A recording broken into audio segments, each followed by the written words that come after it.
যেমন একটা ফার্মের ভিতরে থেকে যায়, ওকে যদি 2-4 দিন হাঁটানো যায়, প্রত্যেক দিন যদি হাঁটানো যায়, তাহলে সে কোনোদিন আন্ডা দিবে না, কোনোদিন সে বাচ্চা দিবে না।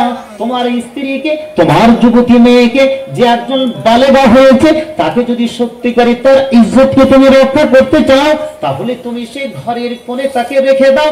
ঘরের কোণে তার ইজ্জত থাকবে, নইলে তার ইজ্জত থাকবে না, থাকবে না। তাহলে আলবাট্রসের কথা শুনলেন, পেঙ্গুইন পাখির কথা শুনলেন। এবারে আমাদের সমাজে কিছু কুকুর আছে না? কুকুর নেই? কুকুর সবচেয়ে নিকৃষ্ট প্রাণী বলা হয়েছে। আবার তার চেয়ে নিকৃষ্ট প্রাণী কোরআনের ভাষায় বলা হয়েছে, শুকুরকে বলা হয়েছে। কাকে বলা হয়েছে? শুকুর মানে শোর। এই যে কুকুর, কুকুর কোনোদিন দেখেছেন যে নিজের স্ত্রীকে অর্থাৎ কুত্তিকে কোনোদিন কারোর কাছে আগিয়ে দিয়েছে? দেখেছেন? দেখেছেন? শুকুর নিজের স্ত্রীকে, নিজের শুকুরানীকে কারোর কাছে কি আগিয়ে দেয়নি, অথচ সে কি নিকৃষ্ট প্রাণী। ও জানে যেটা নিকৃষ্ট কাজ। এই নিকৃষ্ট জনড্রামা, জনখেলা, এটা অবশ্যই কি খারাপ। যদি আল্লাহ তাআলা তাকে নিকৃষ্ট রূপে কি পৃথিবীতে সৃষ্টি করেছে, তবু থেকে সেকে বলা হয়েছে যে তুমি নিকৃষ্ট, কিন্তু সে নিজের ইজ্জত বুঝে। কিন্তু হযরতে দোপায়া ইনসান আজকে নিজের ইজ্জতকে সমস্ত আজকে কুকুর শুকুর থেকে কোন জায়গাতে নিয়ে গেছেন, আপনি বিবেক বিবেচনা করুন। কথা বলতে এসেছি, বক্তৃতা দিতে আসেনি, খালি আপনাকে ইঙ্গিত করে দিচ্ছি। আহা, আজকে এই জনখেলার সান্ডামি, এই ভণ্ডামি, আজকে এই জনখেলার কি আজকে কি নেতাগিরিতে সমাজ পরিবারকে তুমি বেকার করেছ। আজকে প্রত্যেকটা মানুষের জন্য কি জবাবদিহি দিতে হবে। আমার যুবক যুবতী, রাঙ্গাইপুরের লোক, এলাকার লোক, সকলকে আজকে ব্যথা বেদনা নিয়ে বলছি, কোন জায়গায় আজকে লোক খুঁজে পাওয়া যায় না। এত পরিবর্তন কেন? এত মতভেদ কেন? এত ইখতিলাফ কেন? এত জিনিস কেন? আবার মনে হচ্ছে কি সে কিতাবুল ফিতানের হাদিস থেকে যে সময়টা খুব সন্নিকটে।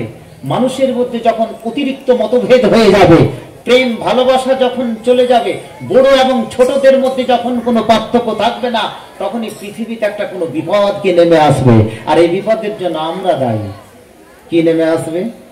ইমাম মেহেদীর একটা হাদিস, কিতাবুল ফিতান, 9 বিন হাম্মাদের হাদিসটি মনে পড়ে। যখন মানুষদের মধ্যে অতিরিক্ত মতভেদ, একটা গ্রামে দেখুন 4টা-5টা ছোট্ট গ্রামে 4টা-5টা কি জামাত, 4টা-5টা সর্দার, 4টা-5টা সেখানে মোড়ল, তার চেয়ে কম একটাই পরিবারে কি, একটাই পরিবার কি গ্রাম।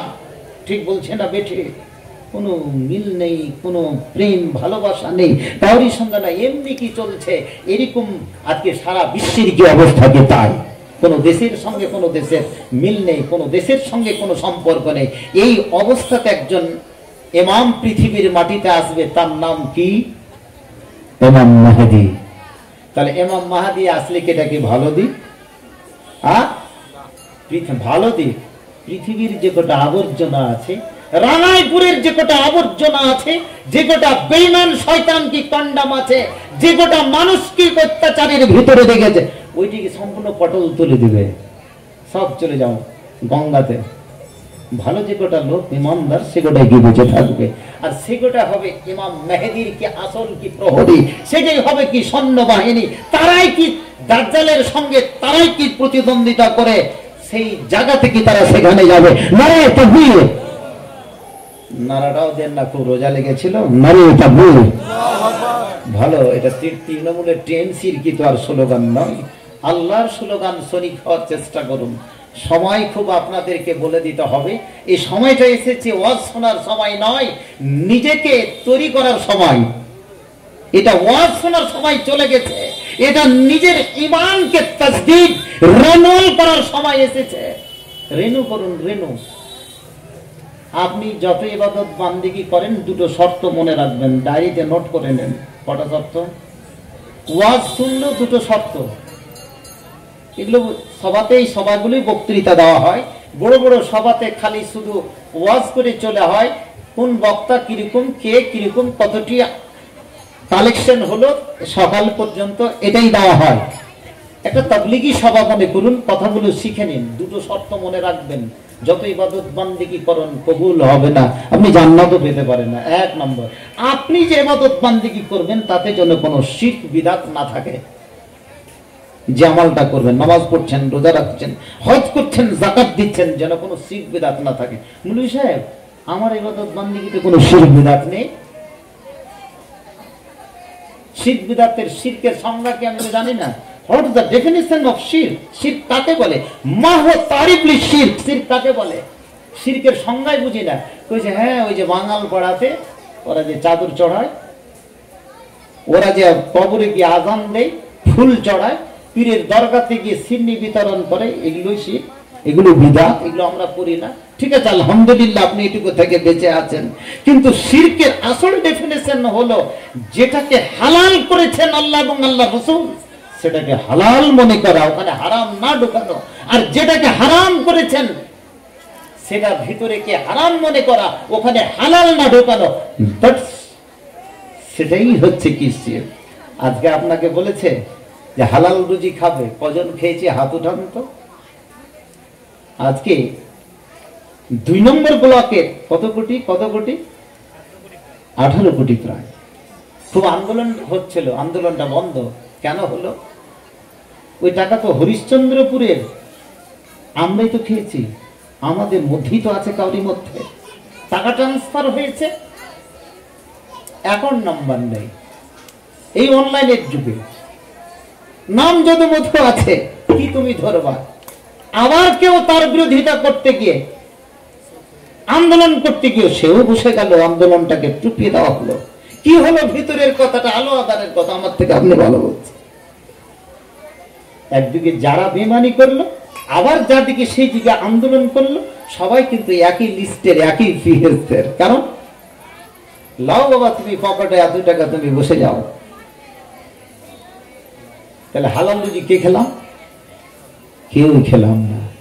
যতক্ষণ পর্যন্ত শিরক বিদআত থেকে আপনি আপনার ইবাদত বান্দিগি যখন মুক্ত করতে পারবেন, আর 2 নম্বরে কি রুজিটা আপনার হালাল হতে হবে, হালাল পথে উপার্জন হতে। জালসা করে লাভ আছে, মসজিদ করে লাভ আছে, ইবাদত বান্দিগি করে লাভ আছে, নইলে পৃথিবীতে কোনোদিন শান্তি নেই।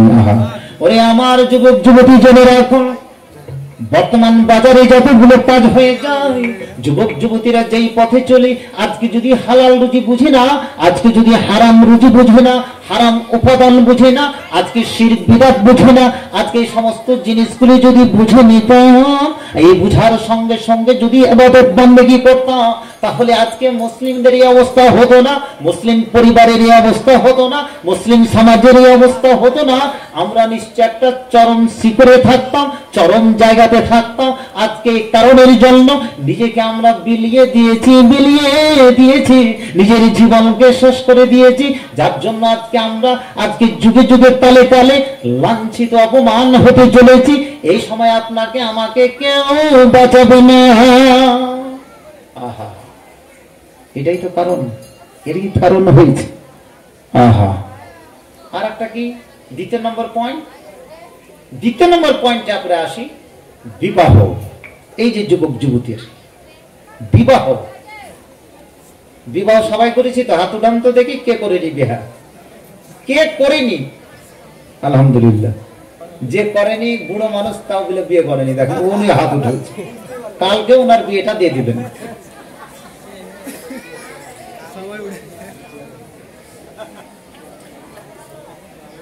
একটা বুড়ো মানুষ, সমাজে কতগুলো জিনিস। একটা বুড়ো মানুষ যদি বিবাহ করে, স্ত্রী মারা গেছে, যদি যুবতী একটা মেয়েকে নিয়ে আসে, একেবারে শুরু হয়ে গেল। 25-30 বছরের একটা যুবতী মেয়েকে নিয়ে চলে আসলো, 50-55 বছরের একটা যুবতী, একটা বুড়ো মানুষ। রাঙাপুরের প্রত্যেকটা কর্নারে আলোচনা হয়, ভালো আলোচনা হয় না, কিন্তু তার হয় কি হয় না? কথা বলুন। তাহলে বুড়ো মানুষটা কি কোনো অন্যায় কাজ করেছে না করেনি? কথা বলেন। আর মেয়ে রাজি আছে, বিয়ে করেছে, ওকে পুরুষ হিসাবে 25 থেকে 30 বছরের যুবতী মেয়ে ওই ব্যক্তিকে পছন্দ করেছে, বিয়ে করেছে, ও ওকে পছন্দ করেছে। কাউরি বলার কি অসুবিধা আছে? না কাউরি কোনো টাচ, মানে পয়সাতে কোনো কি ঘা লেগেছে? কেন তুমি বলবা? তোমার মূল্যবান নেকি তুমি কেন নষ্ট করবা? একটা মশলা বলি, আপনারা শুনলে হাসবেন, যেটা কোনো যুগে ছিল না। পৃথিবীর মাটিতে ইমাম বুখারী 6 লক্ষ হাদিসের ভিতরে 6000 হাদিস, 6000 সামথিং হাদিস একটা পুস্তক লিখেছেন, যেটা আপনাদের মাদ্রাসাতে নাজমুল হুদাতে পড়া হয়নি কি হয় না? মাজিদিয়াতে অত দূর যায়নি। রাঙাইপুরের লোক কেন যে পিছিয়ে আছে জানি না, আপনাদের তো টাকা পয়সা প্রচুর আছে। বুখারীর তালিমটা দিয়ে দেন, আরো উন্নত মানের করেন, সিলেবাসের চেঞ্জ করুন, নিজামিয়া মাদ্রাসার সিলেবাসটাকে চেঞ্জ করে না। কোন মিশন একাডেমি খোলার কি প্রয়োজন নাই। আমি কথাগুলো প্রায় জায়গা থেকে বলে আছি। তাহলে একটা কিতাব তিনি লিখলেন, প্রত্যেকটাকে ভালো করে শুনবেন কথাটা, প্রত্যেকটা হাদিসের কাছে তিনি গোসল করেছেন, গোসল করার পরে ওযু করেছেন, তারপরে তিনি ইস্তেখারা করেছেন। একটা বড় দোয়া আছে, নামাজ পড়ার পরে তিনি ইস্তেখারা করেছেন। ইস্তেখারা করার পরে যদি ইলহাম হয়ে থাকে যে হাদিসটা সঠিক, তাহলে তিনি হাদিসটা লিখেছেন। সেটাই হচ্ছে কি ইমাম বুখারী। নারে তাকবীর! কত সোজা হয়ে গেল ইসলামটা না? সেহরি খেলাম সুন্দর করে পোল্ট্রির মাংস দিয়ে, আর সন্ধ্যার সময় প্লেট ভর্তি সমস্ত কিছু খেলাম। এটাকে রোজা বলে? তুই জানে না কি যে ওই মালটা কোন জায়গা থেকে এসেছে? অতি লক্ষ্মী ভান্ডারও টাকা আছে, কন্যাশ্রীরও টাকা আছে, যুবশ্রীর টাকা আছে, সবুজ সাথীরও টাকা আছে। ও সাইকেল চোর। আহা, এই কারাপশন ভরে গেছে মানুষের। জানি না, আল্লাহ আমাদেরকে এই পথ থেকে, আল্লাহ গো তুমি আমাদেরকে বাঁচাও, সকলে পড়ে আমিন। একটা কম ধ্বংস হয়ে যাবে এই জায়গা থেকে যতক্ষণ পর্যন্ত রুজি হালাল না হবে।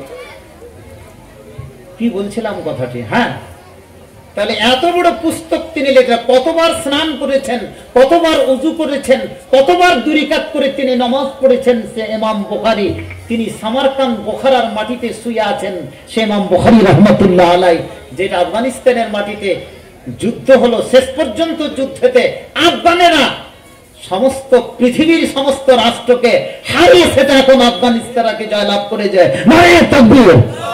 টুপি পাঞ্জাবি পরে থাকে, কোনো স্যুট প্যান্ট পরে না তারা। ওখানে করে বিশ্বের সমস্ত রাষ্ট্রগুলো ফেলিওর হয়ে গেছে যুদ্ধ করে। আমেরিকা তার সমস্ত গুটিয়ে নিয়েছে, রুশেরা যুদ্ধ করে শেষ হয়ে গেছে, সেটা কি আফগানিস্তানের মাটিতে। এটাই তো তারা লোক, হ্যাঁ, টুপি পাঞ্জাবি পরালো। নিজেকে এত খাকসার কেন মনে করেন? টুপি পাঞ্জাবি পরছেন, দাড়ি রাখছেন, দাড়িটা আপনার পুলিশ, আপনাকে খারাপ কাজ করতে দিবে কি দিবে না? দিবে না, বলুন, দেবে না। ও 50 বছর ধরে ইবাদত বান্দেগি করছে, কিন্তু মুখের কোনো পরিবর্তন হলো না। উফের কিসের নামাজি রে ভাই? উফের রোজাও রাখছে, নামাজ পড়ে না। আবার কিছু মুসল্লি আছে, ও নামাজই পড়বে, রোজা রাখে না, বিড়ি সিগারেট তামাক সবই খাচ্ছে ও। আহা, খুঁজে পাওয়া যায় না আসল মানুষকে। বলছিলাম কি, হ্যাঁ, ইমাম ইবনে তাইমের মতো একজন লোক, বিশ্বের কি মহারথী, যার উপরে দিয়ে চলছে, পৃথিবীতে 600 বই লিখে গেছেন। কত বই? এরা সংসার করার সুযোগ পায়নি। আল্লাহ ইবনে কাইয়্যিম প্রায় 400-এর উপরে বই লিখে গেছেন।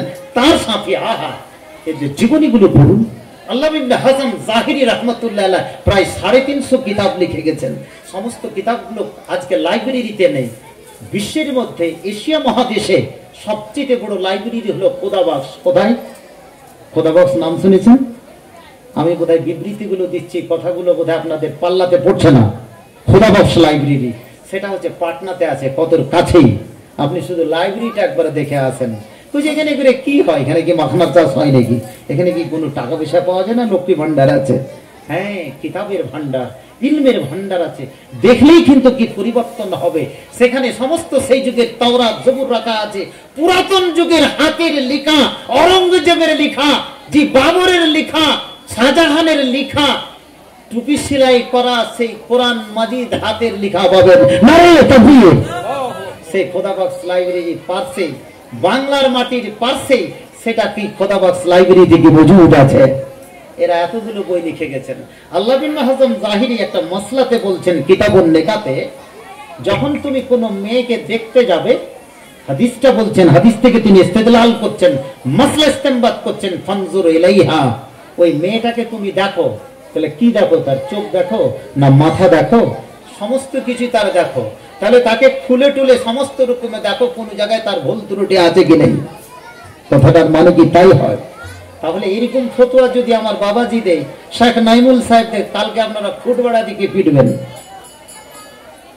হ্যাঁ মাওলানা তো আল্লামা ইবনে হাজাম জাহিরি এত বড় আলেম, এত বড় মুফতি, এত বড় আল্লামা লিখে গেছেন, যখন কোন মেয়েকে তুমি দেখতে যাবে বিয়ে করার আগে তার আপাদ মস্তক দেখার কথা বলেছে। এটা কথা বলেনি যে তুমি আঙ্গুল দেখো, চোখ দেখো, কান দেখো, কিছু বলেছে কি? ফানজুর ইলাইহা, তুমি একবার তাকে ভালো করে দেখে নাও, ফানজুর ভালো করে দেখে নাও, তার চোখগুলো কিরকম, কানগুলো কিরকম, হাত পায়ের আঙ্গুলগুলো কিরকম। কিন্তু মেয়েদের, একটা যুবতী মেয়েদের পর্দার ভিতরে কোনটা? আল ওয়াজহু ওয়াল কাফা। মেয়েরা শুধু চেহারাটা খুলে রাখতে পারে, চুলটাও হচ্ছে কি পর্দার ভিতরে। কিন্তু আজকাল মেয়েরা সামনের চুলটাকে সামান্য একটু স্টাইল করে খুলে রাখে। এটা পর্দা বলবে না পর্দা বলবেন? নো, এটা পর্দা নো, নেবার, এটা কোনো সময় নয়। মেয়েরা সাবধান, কোন মেয়ের চুল যেন খোলা না থাকে, এটা তোমার উপরে ফরজ। একটা মেয়ের বুকের উপরে সামান্য একটা ওড়না দেওয়া, এটা ফরজ। এর জন্যই তো আজকে, এই কারণের জন্য তো কর্ণাটকের সেই ইউনিভার্সিটিতে, সে মেয়েটার নাম কি, মুস্কান, সারা বিশ্বের মাটিতে একটা স্লোগান দিয়ে দিল ইহুদি নাসারা খ্রিস্টানদেরকে। কি স্লোগানটা বলুন? লিল্লাহি তাকবীর। কি বলবেন? আল্লাহু আকবার। কি আজকে আল্লাহু আকবারের ধ্বনি যারা খ্রিস্টানেরা জানছিল না, বিভিন্ন লোকেরা জানছিল না, আজকে পড়তে থাকলো যে কি এমন আছে কি পর্দা। পর্দা সম্পর্কে সূরা নূর তারা খুলে দেখে দেখে ওখানে করে সব ব্যক্তি মুসলমান হয়ে গেছে। নারে তাকবীর। এরকম সভা সমিতি করে মুসলমান হবে নাকি? হবে? কিচ্ছু হবে না। আমরাই বেঈমান, আমরাই আবার ইমানদার, আমরাই সমস্ত কি শয়তান। আমরা তো কোনোদিন গায়ের মুসলিম নন মুসলিমে কোনো দাওয়াতের কাজ করি না, এরই মধ্যে কাজ করে এই লোকটিকে ধরতে পারি না।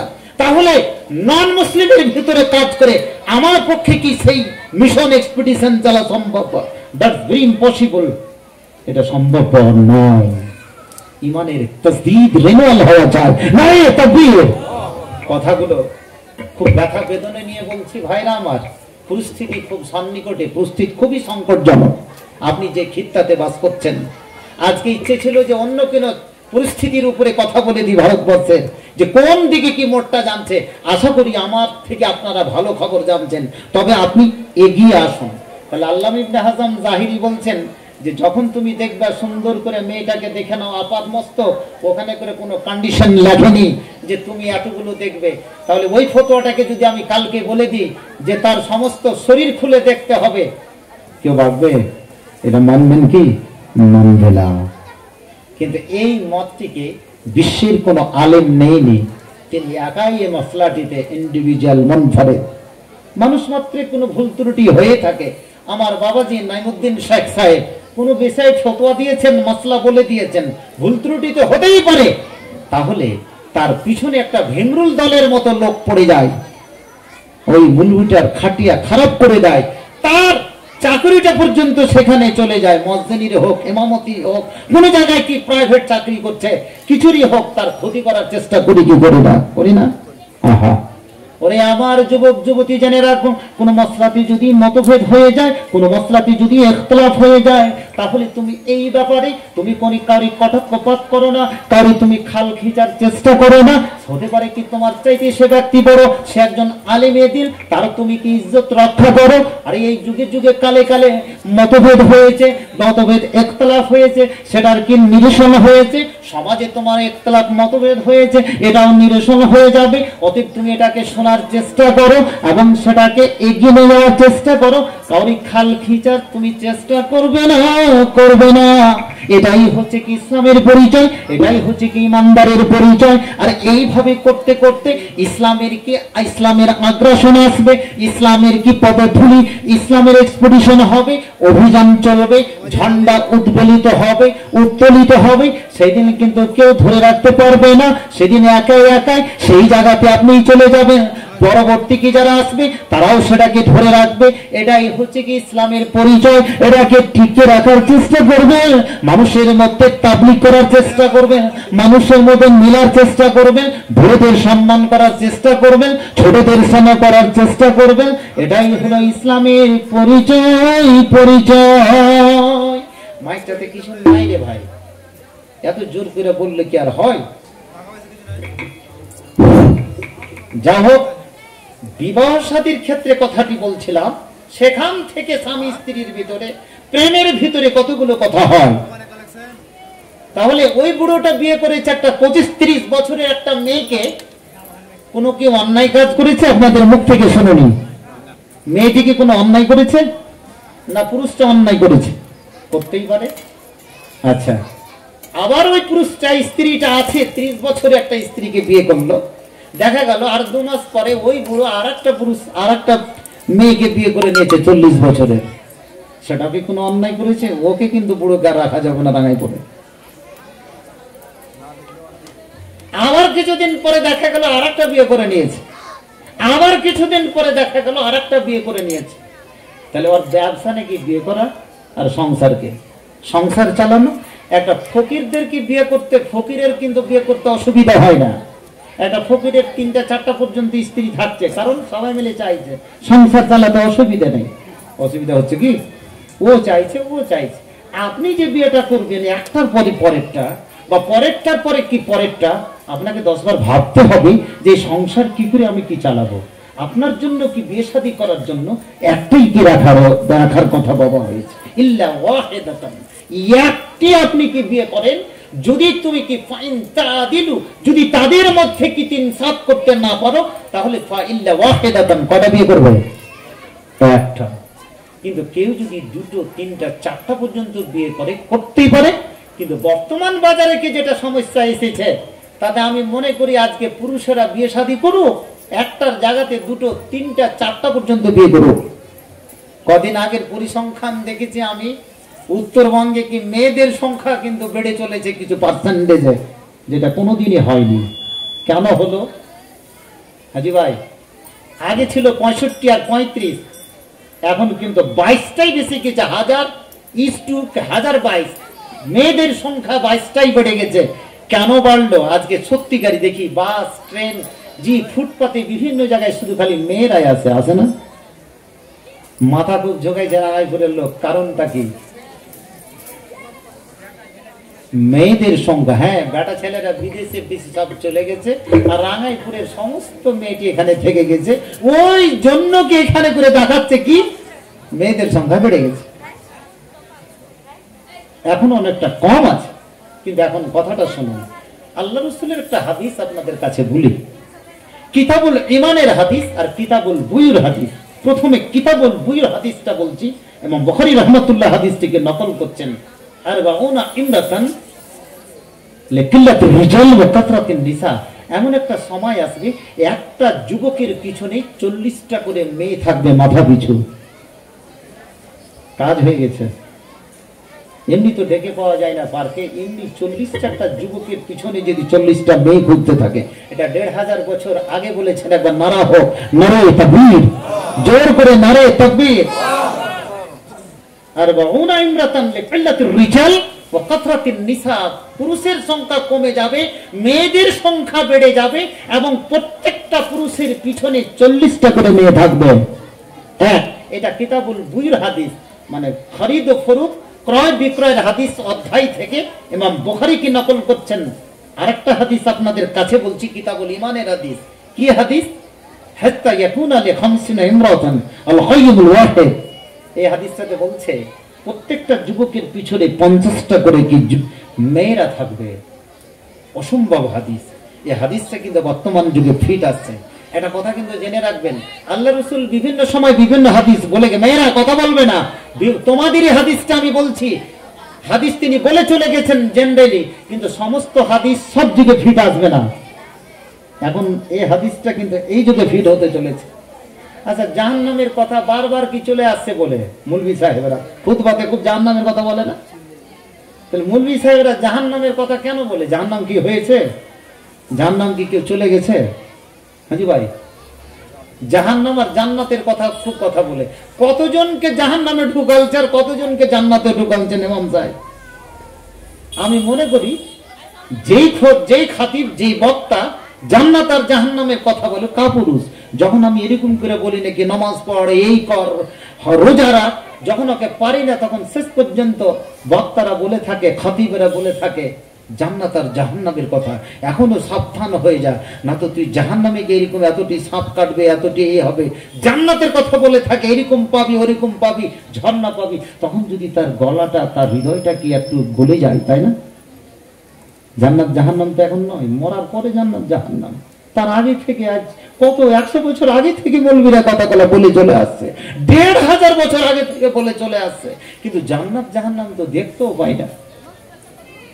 একজন যুবককে বলছে, ফালাহি কি জাহান্নামের কথা বলিস?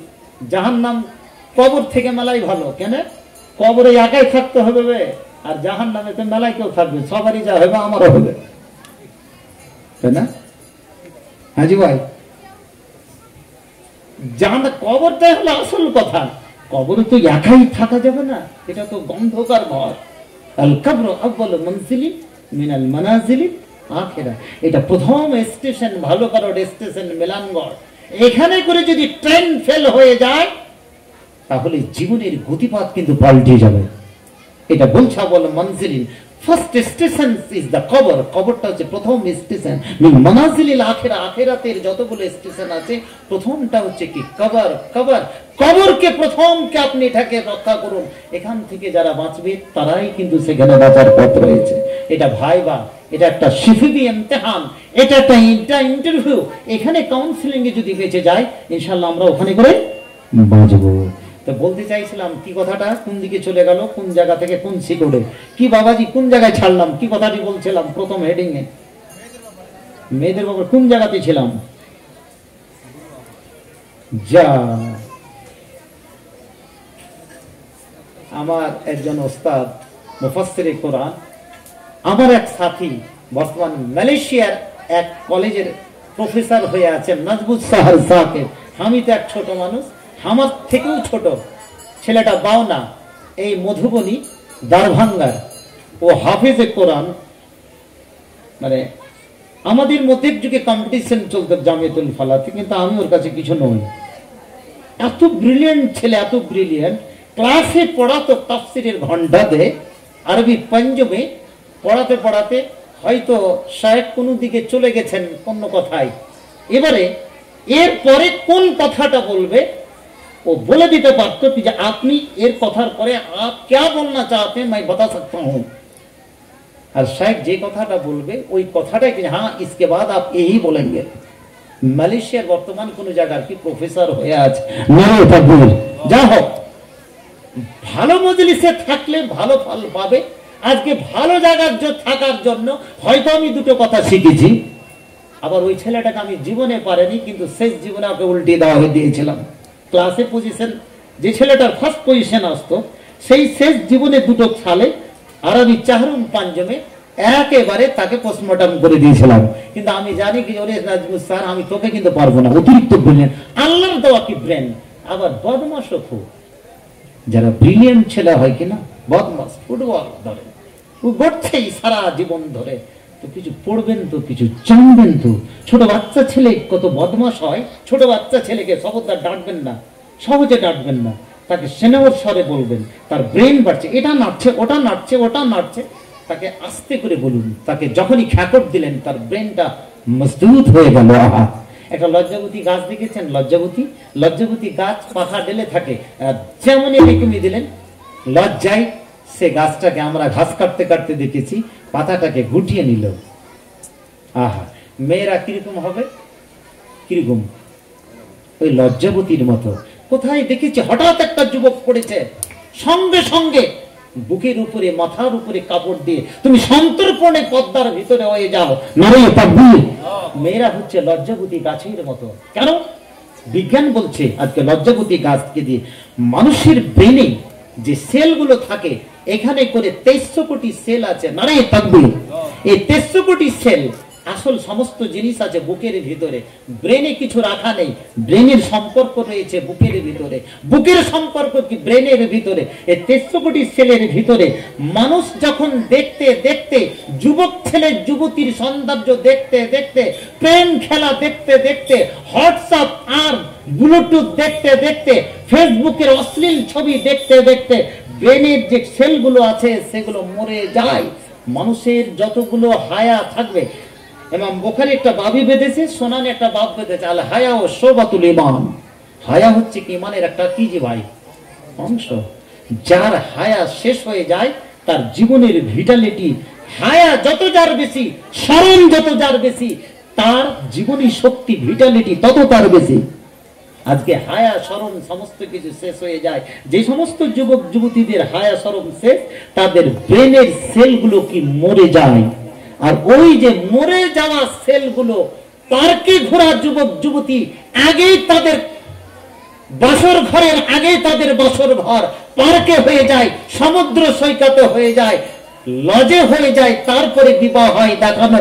এই সমস্ত যুবক যুবতীর পেট থেকে যে সমস্ত ছেলে মেয়েগুলো জন্ম নেবে, তারা কিরকম হতে পারে? হাবাগোবা হবে, অটিস্টিক হবে, ন্যাংরা হবে, লুল্লা হবে, বিভিন্ন রকমের যুবক ছোট ছোট শিশুর কি জন্ম নেবে। আজ অবস্থাটা কি সেরকম? আহা, ওরে যুবক যুবতী কি জেনে রাখুন, আহা, আজকে আমরা কি প্রেম করতে প্রেম ভালোবাসি, প্রেম করতে জানি না। প্রেমের মধ্যে আজকে আমাদের কিছুই নেই, কোনো জান নেই, কোনো আন্তরিকতা নেই। শুধু আমি একটা যুবক যখন বলি একজন যুবতীকে পার্কের ভিতরে কোনো ব্রিজের কাছে গিয়ে কোনো কোনো জঙ্গলে গিয়ে বসে আই লাভ ইউ, এতটুকুই শুধু মুখের কথাই বলি, সেই প্রেমে কিন্তু কোনো জান নেই, কোনো আন্তরিকতা নেই, কোনো প্রেম মহব্বত নেই, কোনো ভালোবাসা নেই। এ কারণের জন্য যখন তাদের সঙ্গে বিয়ে হয়ে যায়, প্রেম নিবেদনের মধ্যে ওই বিয়ে বেশি দিন পর্যন্ত টিকে না, সেখানে সালাসত তাতলিকাত হয়ে যায়, সেই বিয়ে ভেঙে যায়, সমাজ ছাড়খাড় হয়ে যায়। ওই যুবক যুবতী জেনে রাখুন, তোমার জীবনকে তখন ভুলে তুমি বেকার করে দিয়েছো যখন থেকে তুমি প্রেম করতে জেনেছো। এ প্রেম কিন্তু তুমি সত্যিকারই জানো না, প্রেম ভালো করে শিখে নাও, প্রেম কাকে বলে। আজকে প্রেমের সংজ্ঞা যদি তুমি জানতে, তাহলে তুমি আগেই তুমি তোমার ইজ্জতকে তুমি নষ্ট করে দিতে না, তোমার ইজ্জতকে তুমি এইভাবে শেষ করে দিতে না।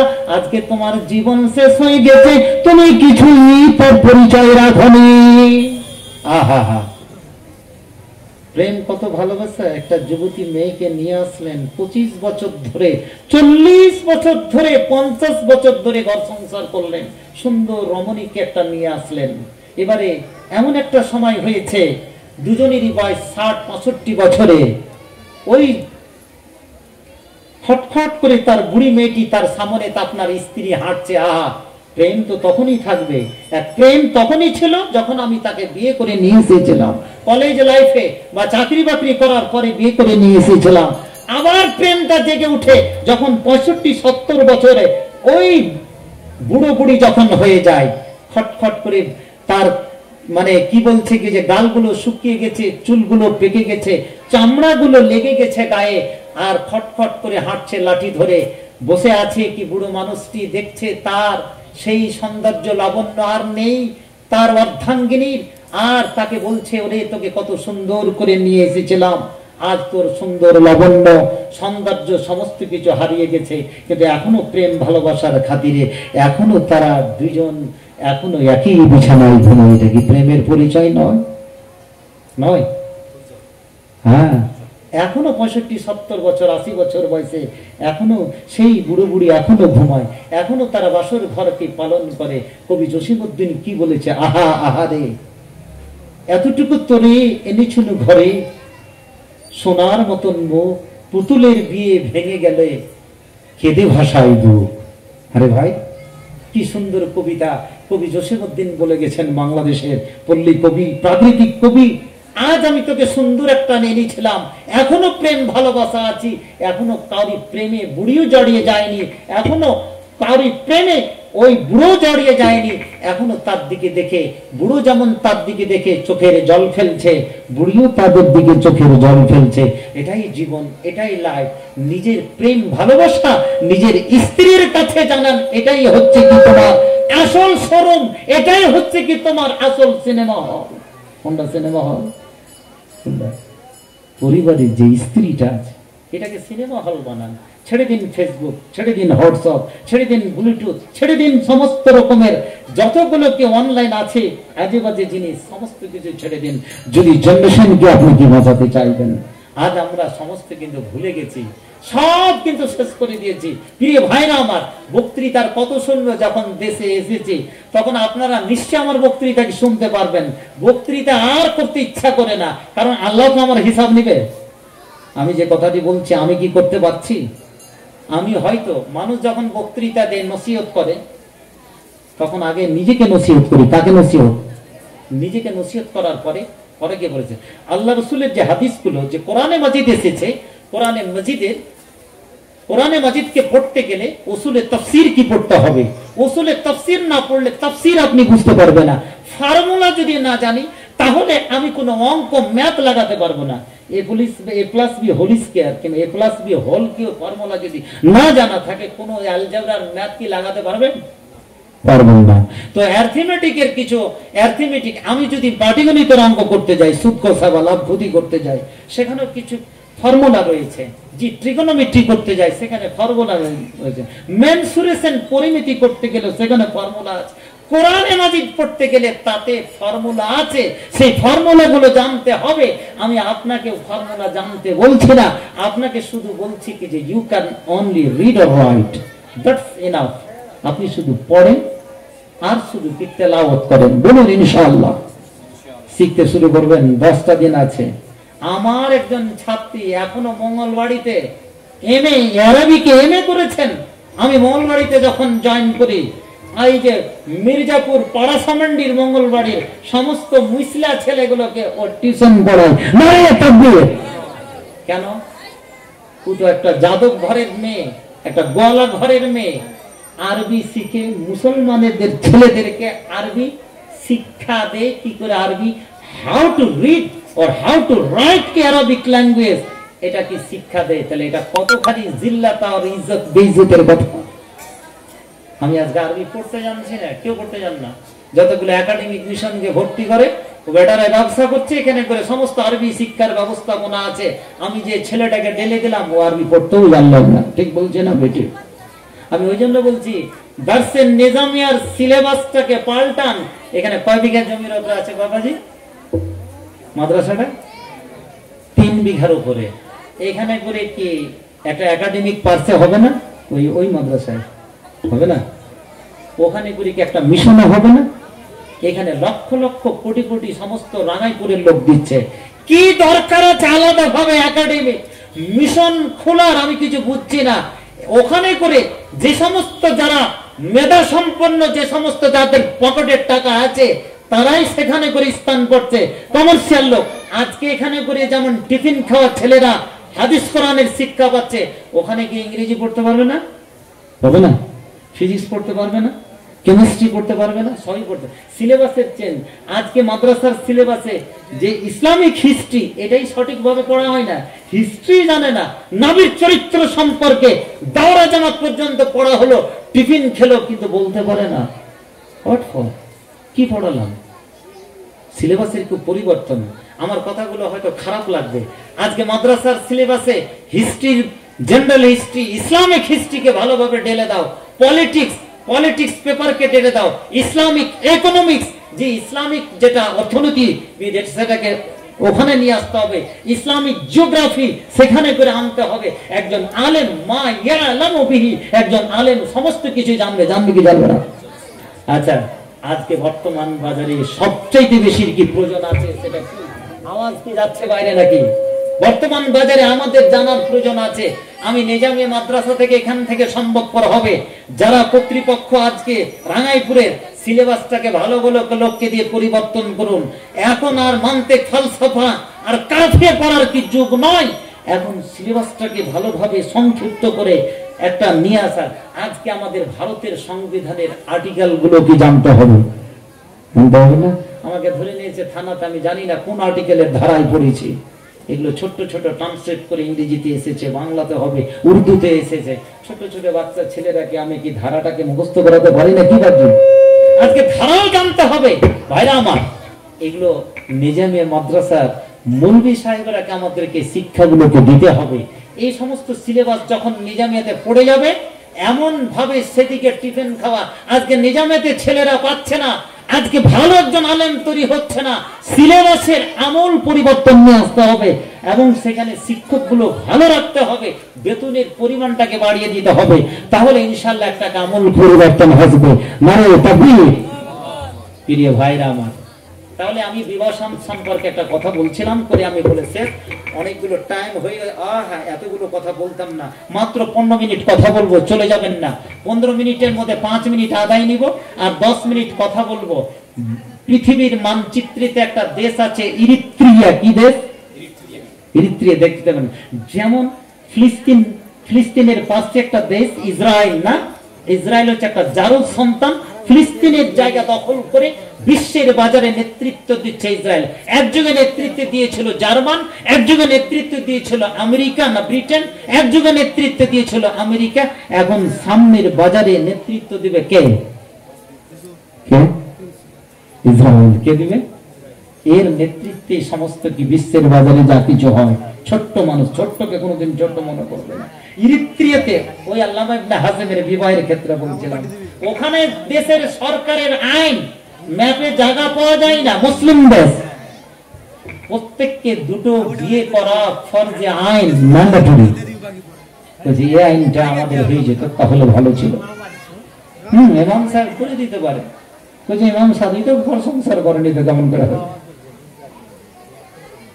সেটা নিজস্ব ব্যক্তিগত ব্যাপার।